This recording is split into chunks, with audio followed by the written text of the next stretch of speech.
आगे हम देख लेते हैं कि पास्ट इंडेफिनिट टेंस हम इस्तेमाल किसके लिए करते हैं, कब इस्तेमाल करते हैं। पहला जो पास्ट इंडेफिनिट का इस्तेमाल है वो ये है कि the past indefinite tense is often used with time expression such as yesterday, last week और इन 1999। जब हम कहें कि मैं कल लाहौर गया था तो फिर हम क्या कहेंगे, I went to Lahore yesterday. अगर आप फिल इन द ब्लैंक्स कर रहे हैं तो जुमले के अंदर येस्टरडे, लास्ट वीक का अगर कोई लफ्ज़ आ जाता है तो आपको फ़ौरन पता चल जाना चाहिए कि ये जुमला कौन सा है, पास्ट इंडेफिनिट का जुमला है। So I went to Lahore yesterday, I went to Lahore last week, we lived in Lahore in 1999। हम 1999 में लाहौर में रहे थे।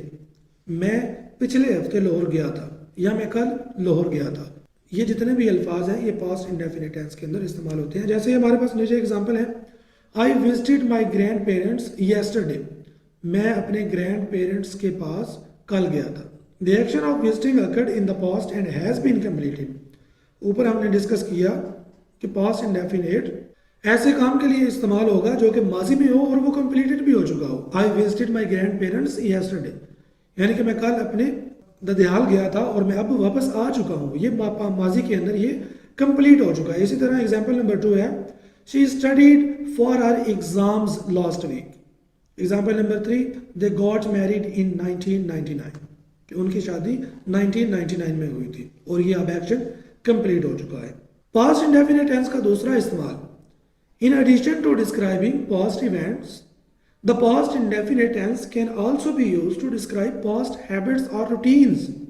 ये बड़ा इंटरेस्टिंग इसका एक पॉइंट है कि हम पास्ट इंडेफिनिट टेंस को ऐसे कामों के लिए भी इस्तेमाल करते हैं जो कि हमारे माजी के अंदर थे लेकिन अब हमने छोड़ दिए हुए हैं। I always walked to work, example number 1 है हमारे पास कि मैं हमेशा चल कर जो है वो काम पर जाता था। I always walked to work, the action of walking to work was a past habit or routine, यानी कि मैं पहले चलकर अपने काम पर जाता था लेकिन अब मैं नहीं जाता। एग्जाम्पल नंबर 2 है, he often visited his grandparents on weekend, कि वो अपने ददियाल जो है वो वीकेंड पर जाया करता था लेकिन अब नहीं जाता। ये बड़ा इंटरेस्टिंग पॉइंट है। इसके लिए एक और चीज़ भी इस्तेमाल होती है इंग्लिश ग्रामर के अंदर जो कि इस बात को क्लियर करती है कि एक काम पास्ट में मैं करता था लेकिन अब मैंने करना छोड़ दिया है, लेकिन चूंकि वो हमारा टॉपिक नहीं है, इंशाल्लाह हम किसी और वीडियो के अंदर उसको भी डिस्कस करेंगे। पास्ट इंडेफिनिट टेंस का तीसरा जो इस्तेमाल है वो ये है कि it is important to note that the past indefinite tense is used to describe a single past event और एक्शन।